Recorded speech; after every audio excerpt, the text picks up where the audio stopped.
Salut à tous, bienvenue dans The Programmatic Society, un programme qui vous propose d'entendre chaque semaine la voix de ceux qui font le marché du programmatique, en français dans le son, international dans le ton.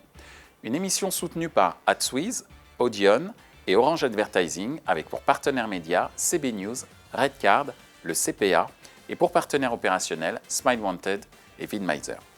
Ce contenu est accessible également en podcast sur les principales plateformes d'écoute. Cette semaine, notre thème est le suivant: l'émergence de l'audio programmatique. Nous sommes entrés dans l'ère audio, navigation, recherche, podcast. Nombreuses sont les applications qui mettent en valeur les contenus audio. En termes de business programmatique, quelles sont les opportunités à saisir ou anticiper? Bref, quel avenir pour l'audio programmatique? Pour en discuter, Gwendoline Michaelis de Prisma Media, Nabil Bekti de Havas Programmatic Hub, Damien Pigas de AdsWiz, Kamel Eladef de Audion. Bonjour à tous, bienvenue sur The Programmatic Society. Aujourd'hui, on va parler d'un sujet de plus en plus, prégnant sur le marché publicitaire, puisqu'on va parler d'audio et d'audio programmatique. Et pour commencer, je vais donner la parole aux techniciens ou aux responsables monétisation. Tu m'en excuseras, Gwendoline. La première question, c'est: quand on parle de concept audio programmatique, de quoi parle-t-on? Alors, quand on parle de concept audio programmatique, pour commencer, on parle d'appliquer un modèle qui est déjà existant sur d'autres supports, donc sur l'audio digital. Et Damien, qui est le représentant d'une des technologies référentes sur le sujet, AdsWiz, pourra en parler mieux que moi. Le deuxième point, c'est que nous allons parler principalement de plateformes de streaming et de web radio dans des environnements applicatifs. C'est là-dessus réellement que va s'appliquer l'audio programmatique. Il existe une famille audio digital dont on parle énormément, une catégorie, c'est-à-dire le podcast. Et Gwendoline pourra en parler après coup en suivant. Le podcast aujourd'hui est à ses tout débuts du programmatique parce qu'il y a deux contraintes, je dirais. La première qui est technologique. Comment est-ce qu'on va arriver à coller une publicité autour du flux RSS qui lui-même va être appelé sur différentes plateformes d'écoute et comment allons-nous maîtriser l'insertion dynamique à ce sujet? C'est une notion technologique qui est très compliquée à mettre en place. C'est ce qu'on arrive à faire chez Audion, mais après des mois de développement technologique.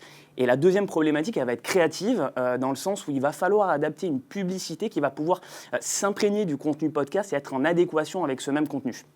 Merci Kamel. Damien, ta vision et du concept, autour du concept d'audio. Alors, ma vision, c'est que déjà, ça n'est plus un concept. Ça fait en effet de nombreuses années que ça existe. Et en tout cas, AdsWiz, qui ne fait que de l'audio programmatique, et uniquement ça depuis quelques années, en fait d'abord aux États-Unis, et ensuite ça s'est étendu en Europe depuis très longtemps. Quelque part, comme disait Kamel, on a vachement bénéficié de ce qui a été fait dans le digital sur la partie display et vidéo. Et ça se transpose en grande partie sur la partie audio. Donc, ma vision, c'est que c'est un média qui est très avancé. Il n'y a pas eu de long apprentissage sur le programmatique audio, puisque les fondamentaux étaient là. L'audio a été pendant assez longtemps réservé quelque part, en tout cas dans les usages, sur le streaming musical, avec les grandes plateformes que l'on connaît tous. Et l'arrivée du podcast, et à nouveau Gwendoline en parlera, c'était la brique manquante, on va dire, dans les usages. La musique, c'est formidable, et quelque part, on apporte maintenant du contenu qualitatif. Et le programmatique va être absolument parfait pour monétiser ce type de contenu. Merci Damien. Nabil. Alors, je partage les premiers éléments de réponse qui ont été donnés. Comme Damien, c'est plus un concept, c'est une réalité en fait. Nous, qu'on adresse et qu'on rencontre au quotidien chez Havas, au même titre que le display ou la vidéo, l'ensemble des achats digitaux en fait se programmatisent. Donc, l'audio ne va pas échapper à cette règle. Et donc, c'est vraiment la capacité, via des plateformes soit spécialisées, soit multichannels qui ont aussi compris l'importance de l'audio programmatique, nous permettre d'acheter de l'inventaire via nos traders. Donc, il n'y a pas de contrainte, on va dire, technique sur l'achat. Après, il y a un enjeu d'accessibilité en fait à l'inventaire et la bonne nouvelle, c'est quand même il y a une démocratisation du smartphone en fait qui a permis aussi de développer les usages, notamment avec les plateformes de streaming, Spotify, Deezer, SoundCloud pour pas les citer, qui ont permis justement d'accroître l'accès à l'inventaire. Et après, il y a un sujet, mais je pense qu'on abordera tout à l'heure, c'est le sujet du podcast. Et il y aura un vrai enjeu sur ces inventaires-là qui sont aussi pluriels. Merci Nabil. Gwendoline, je vais enfin te donner la parole pour la deuxième question. Cette deuxième question qui porte sur le type de dispositif publicitaire qu'on peut trouver aujourd'hui dans le domaine de l'audio programmatique. Qu'est-ce que l'on peut retrouver quand on est un annonceur ou une agence et qu'on s'intéresse à ce nouveau type de support?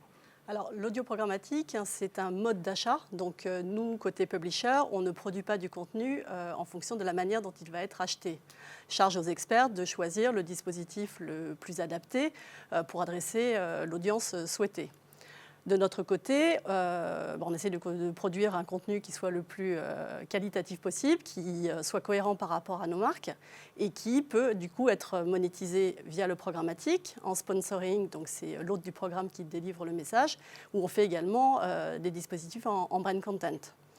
Ce qui, en revanche, est vraiment important, c'est de se poser la question, de réfléchir au message publicitaire et à l'aspect créatif de ces messages-là, pour qu'ils correspondent vraiment à ce format-là.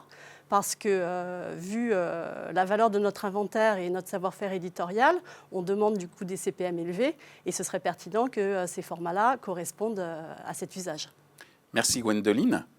Kamel, quel dispositif publicitaire aujourd'hui et notamment que traite la plateforme que tu représentes? Oui, bien sûr. Évidemment, alors, je rejoins parfaitement les points qui ont été évoqués jusqu'à présent là-dessus. Et pour rejoindre notamment Damien et Nabil, en fait, aujourd'hui, en audio programmatique, on peut appliquer relativement des choses similaires à ce qui se passe en display ou en vidéo. Chez Audion, par exemple, l'ensemble des campagnes que nous allons traiter vont intégrer des ciblages en first party, en third party, donc via la data, et principalement des plateformes tierces qui vont nous fournir cette data à des fins de ciblage. On va pouvoir mettre l'accent sur la créativité, c'est-à-dire comment est-ce que je vais réussir à personnaliser un spot en fonction du contexte de l'auditeur. C'est la DCO qui existe déjà sur le display et la vidéo. Creative Optimization. Exactement, c'est ça. Qu'on a déjà abordé aussi Absolument. sur Programmatic Society. Et aujourd'hui, c'est des choses qu'on peut appliquer en audio. Nous, chez Audion, nous avons une plateforme de DCO qui s'appelle Audion Creative et qui nous permet justement de pouvoir assembler en temps réel, au moment de la bid request, un spot et qui va donc s'adapter au contexte de l'auditeur. Et les contextes, ils sont divers. C'est la géolocalisation, la météo qui est adossée à la géoloc. Ça va être le jour de la journée, l'heure, etc. Et le troisième sujet, donc, dans un plan publicitaire classique, on va dire en audio, ça va être la mesure, où là encore, on va pouvoir adapter des choses qui existent déjà, comme les notions de reporting en data visualisation, les notions de post-test, qu'ils soient à la fois marketing ou également en termes d'analyse de trafic en point de vente. Merci Kamel. Damien, concernant justement ces différents dispositifs publicitaires, qu'est-ce que tu peux nous en dire? La DCO, ça a été évoqué, c'est un élément qui est très important. Souvent, on a l'impression que ça n'est pas finalement très utilisé en audio. Nous, ce qu'on voit chez AdWeek, c'est que c'est quasiment une campagne sur deux. C'est extrêmement simple à mettre en place. Avec tous les ciblages que permettent le mobile, on peut quand même faire énormément de choses. On oublie aussi souvent qu'au niveau créatif, sur l'audio, on peut créer de l'interactivité. On a l'impression que l'audio, finalement, c'est uniquement quelque chose que l'on subit et que l'on écoute. L'interactivité, elle peut venir de différentes manières. On a des formats interactifs. Par exemple, on va agiter son téléphone pendant une publicité pour télécharger une application, télécharger un plan, télécharger un coupon. Et on démarre en ce moment les premières campagnes interactives avec les enceintes connectées.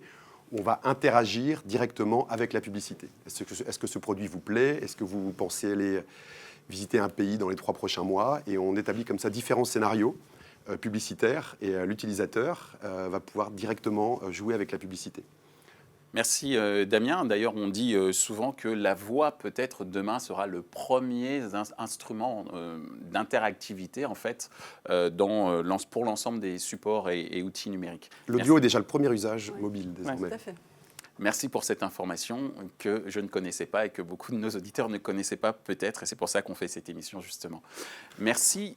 Nabil, ta vision, toi, en tant qu'acheteur chez Havas, des différents dispositifs publicitaires, qu'est-ce qu'on peut trouver? Alors, il y a 2 enjeux. Ça va être le ciblage que va offrir notamment le mobile avec justement tous les points qui ont été évoqués sur le fait aussi d'insister qu'on a des plateformes loguées, donc la majorité quand même des inventaires audio nous permettent de faire des ciblages socio-démo assez précis, qu'on va se focaliser sur les plateformes de streaming. On a aussi les contextes de playlists qui sont écoutés, qui peuvent nous donner plus ou moins les humeurs des audionautes, si on peut les appeler ainsi, qui va nous permettre d'avoir des nouveaux signaux pour adresser l'audience, pour répondre aux KPI de nos différents clients. Et il y a un enjeu également sur la création. Donc les deux en fait sont deux piliers en fait qu'il faut adresser en symbiose et ce qui va nous permettre vraiment d'avoir une efficacité au niveau du dispositif. Au niveau de la création, il y a un point qu'il faut vraiment insister sur le pouvoir de la voix. On avait fait une conférence notamment chez Havas. La voix, avant même de naître, c'est la première chose en fait à laquelle on est exposé. Donc ça montre aussi la capacité de la voix à créer des émotions, à vraiment pouvoir tirer un internaute, un audionaute, un être humain, la capacité vraiment à avoir créé des émotions. Donc la voix, elle a un pouvoir qui est incontournable. Donc c'est pour ça aussi qu'il faut, au niveau des créations, vraiment adresser de manière à part l'audio programmatique si on veut émerger, parce que c'est le média de l'intime. Donc il faut vraiment pouvoir, dans la mesure du possible, personnaliser le message, parce qu'on a une relation qui est privilégiée entre l'annonceur et l'internaute. Parce que vraiment, on peut pas, il y a une pression publicitaire qui est moindre, comme sur la vidéo ou sur le display. Donc il faut jouer de ces codes-là.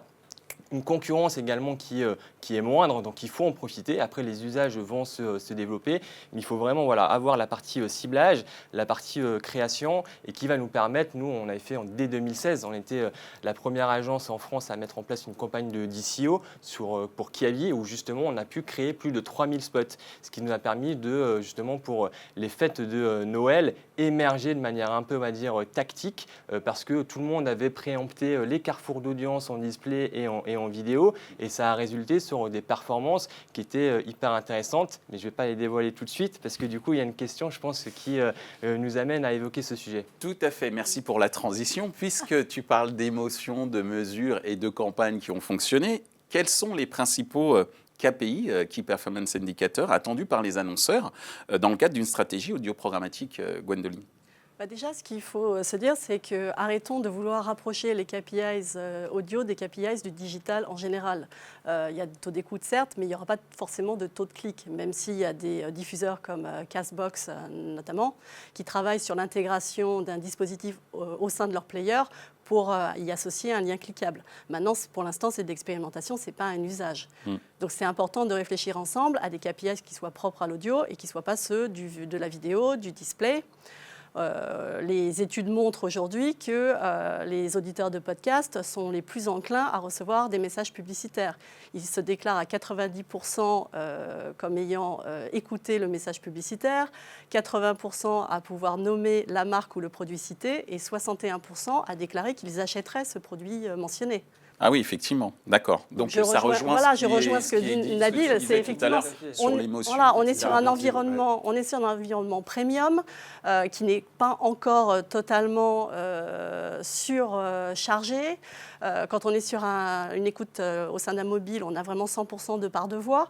Donc ça reste un écrin précieux et c'est important du coup de réfléchir à cet écrin-là avec des KPIs qui lui soient propres. Si je peux rebondir sur oui, Nabil, merci Gwendoline. Sur ce qui a été dit notamment, il y a deux sujets quand même sur les KPI qu'on va pouvoir avoir. Si je veux faire un petit jeu de mots comme l'artiste Orelsan, j'ai envie de dire à date, ils sont simples, basiques.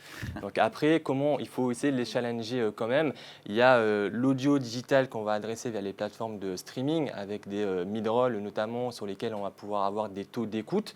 Donc c'est un KPI qui est primaire, généralement non skippable. Donc on a des belles performances en général sur ce type de format. Il faut qu'on voit dans la mesure du possible comment on peut les challenger, peut-être avec des post-tests, peut-être avec des études tracking store. Également, c'était le cas sur la campagne Kiabi, pour vous montrer justement le pouvoir également de l'audio pour générer du trafic. Quand on prend la radio off, on sait la capacité notamment pour les acteurs du retail à générer du trafic en point de vente. Donc sur l'audio digital et notamment les plateformes de streaming et les web radios, c'est la même chose. Et il y a les podcasts qui sont un peu à part avec justement, nous on les appelle un peu les influenceurs de l'audio et effectivement on est sur une écoute qui est affine, sur des intérêts qui sont cherchés par l'auditeur. Et donc, il y a ce pouvoir de prescription aussi que la caution que va pouvoir donner le créateur de podcast en acceptant telle ou telle publicité au sein de son contenu. Et ça a aussi une capacité à pouvoir driver du trafic en magasin, jouer sur les items de mémorisation, de marque. Et donc, il y a un vrai enjeu parce que ce n'est pas assez encore préempté en France quand on compare le marché américain. Après, il y a un effet de taille. La France n'est pas les États-Unis de par aussi la taille de la population. Mais on voit que quand même il y a des usages qui ne sont pas les mêmes. Encore une fois, il y aura une question sur les podcasts qui va nous permettre de voir vraiment la pluralité, en tout cas la différence entre le marché américain et le marché français. Il y a des similitudes, mais voilà, il y a quand même des usages qui sont différents entre le marché US et le marché français. Merci Nabil. Gwendoline, tu voulais rajouter quelque chose et après je vous donnerai la parole, Damien et Kamel. Tu parles du marché américain qui est effectivement plus en avance que nous. Maintenant, ils ont démarré tout leur développement avec de la monétisation via du host thread et du brand content. Le programmatique aux États-Unis est relativement récent. C'est vraiment 2018 où tout s'est consolidé, où on a des acteurs comme Pandora qui ont ouvert leur inventaire, Google en mai 2018 qui a ouvert aussi la possibilité d'acheter directement le programmatique via son DSP.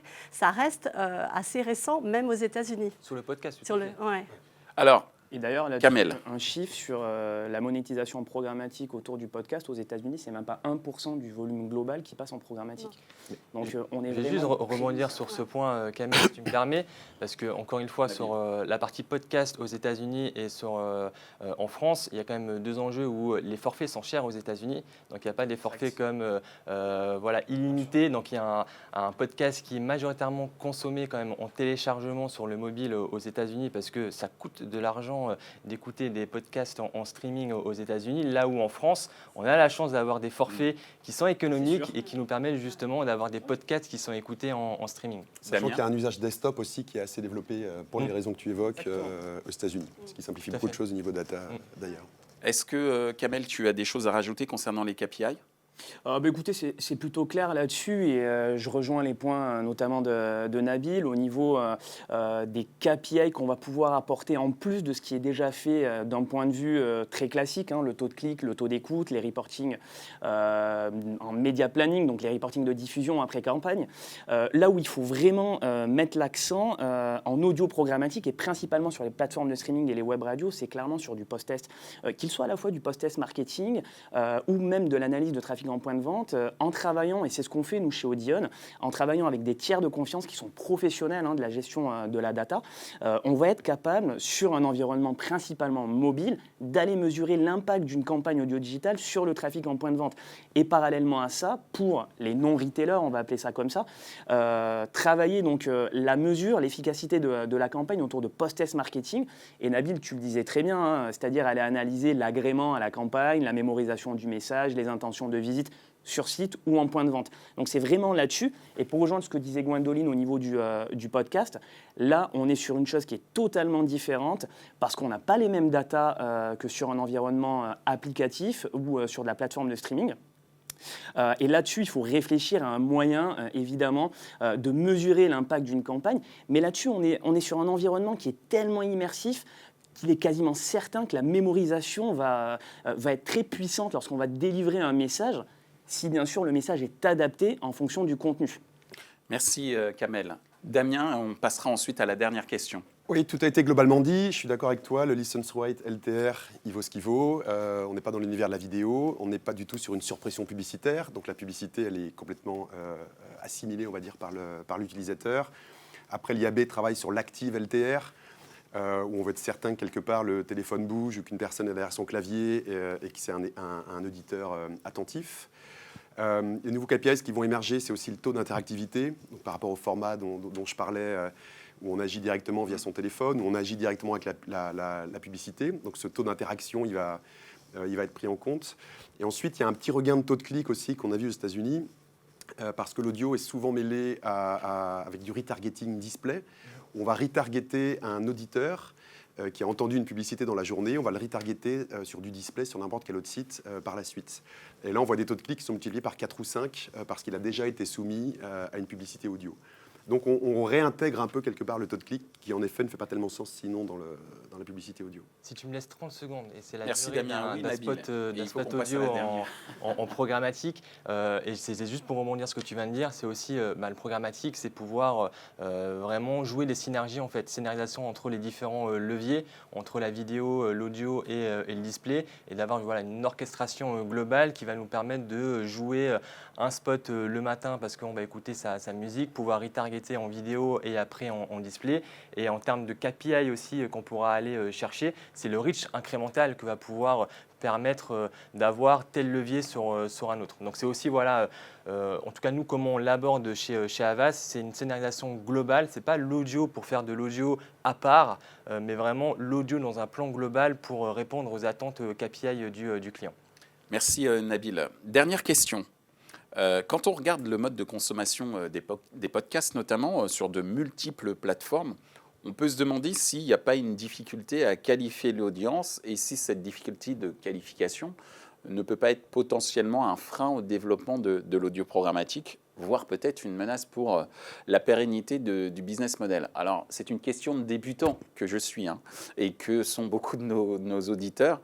Qu'en pensez-vous, justement, sur le fait que ce manque ou cette peut-être difficulté à qualifier l'audience soit une menace pour ce média, ou en tout cas pour cette opportunité de générer de nouveaux revenus? Gwendoline. Alors pour nous, chez Prisma Media, ce n'est pas un sujet, puisque nos podcasts sont disponibles via les applications embarquées sur les smartphones, sur les plateformes dédiées, mais également et surtout en streaming sur nos sites. On a une audience entre 6 et 7 millions de visiteurs uniques jour à travers nos différents sites. On a nos communautés sur les réseaux sociaux. Donc du coup, l'essentiel de nos écoutes est réalisé dans cet écosystème-là. Ce qui fait qu'effectivement, on a les métriques, on est capable de pouvoir vraiment contrôler cet environnement-là. Et également, comme le disait Nabil, on a un écosystème qui est ouvert, c'est-à-dire qu'on va proposer aux annonceurs de pouvoir avoir un dispositif qui soit multiformat, et le podcast sera peut-être un élément au sein de ce dispositif-là. Merci Gwendoline. Kamel? Alors pour répondre à ta question, Michel, le premier point, est-ce un frein au développement du marché? Donc la mesure, et là j'entends vraiment la mesure au sens large, moins d'un point de vue éditeur, mais d'un point de vue marché podcast. En effet, c'est un frein aujourd'hui, très clairement, mais c'est un frein qui est en train d'être levé. Pourquoi? Pour la simple et bonne raison que les instituts d'études, Médiamétrie en tête, sont en train de travailler actuellement à une mesure d'audience audio-digitale qui intégrerait le podcast. Donc ça, c'est un premier point. Pour traiter du point de la menace de la pérennité du modèle, personnellement, je n'y crois pas du tout, pour la simple et bonne raison, et on l'a évoqué ensemble juste avant, on est sur un média qui apporte une telle immersivité avec l'auditeur que très clairement, les annonceurs ont un intérêt à aller communiquer sur ce média pour pouvoir tout simplement parler dans les oreilles de l'auditeur. Je ne sais pas si vous consommez des podcasts aujourd'hui, mais le podcast, c'est un média de l'intime, très clairement. Et donc, avoir une publicité, mais pas n'importe laquelle, une publicité qui va être adaptée en fonction du contenu et qui va nous parler directement, va avoir plus d'impact qu'une publicité au sens primaire du terme, le 20 secondes très classique, qui fonctionne très bien, cela dit, en radio et qui est le média du Drive to Store par excellence. Et donc, pour ces différents points, ce n'est clairement pas une menace pour la pérennité du modèle du marché podcast. Merci Kamel. Damien? Pour répondre à ta question, donc je pense que ça n'est pas une menace au sens propre du terme, on en parle beaucoup. Plusieurs choses à ça. Tout le monde n'écoute pas ces podcasts sur Apple. Ils ont été en effet très précurseurs. Ils ont une part de marché qui est plutôt en baisse par rapport aux autres. Ça, c'est un premier point. Et le deuxième point, c'est que l'audio, c'est un univers qui est extrêmement logué. On s'inscrit pour aller écouter la musique ou même pour aller écouter des podcasts. On est abonné ou on n'est pas abonné. Et quelque part, ça c'est très très riche en data et ça compense aussi cette pseudo-menace, on va dire, qu'on peut avoir sur la data. Merci Damien. Nabil? Alors effectivement, plus qu'une menace ou des freins qui sont sur la mesure, on l'a évoqué, je vois plutôt ça comme une opportunité. Il faut souligner quand même l'effervescence qu'il y a autour du podcast, encore une fois, qui va coïncider avec la démocratisation des smartphones qui ont permis, parce que ça ne date pas d'hier, le podcast. 2014-2013, ça existait déjà, mais peu de personnes étaient au courant ou savaient comment accéder au podcast. Donc la démocratisation des smartphones, il faut souligner en France, 80% des Français ont un smartphone. Soit ils sont sur Apple, mais qui a une part de marché qui est assez faible en termes d'équipement, qui est de 20%, mais en termes d'écoute de podcast, qui est de 60%, donc ce qui est assez énorme et qui montre quand même le delta. Pour autant, quand on voit les plateformes de streaming, Spotify qui a racheté 3 ou 4 boîtes, Deezer qui commence à référencer des podcasts, Google qui est en train de lancer son application, ça va également permettre d'accroître les usages. Et après, il y a plusieurs types de podcasts. Il y a les podcasts dits de replay qui sont également accessibles via les applications des radios. RMC, Europe 1, etc. Il y a les éditeurs de contenu, des groupes de presse comme Prisma qui vont créer leur contenu. Il y a également 20 minutes, j'en cite plusieurs pour ne pas faire de jaloux. Il y a également après les réseaux indépendants, type Binge, Nouvelle Écoute, et enfin les podcasts indépendants.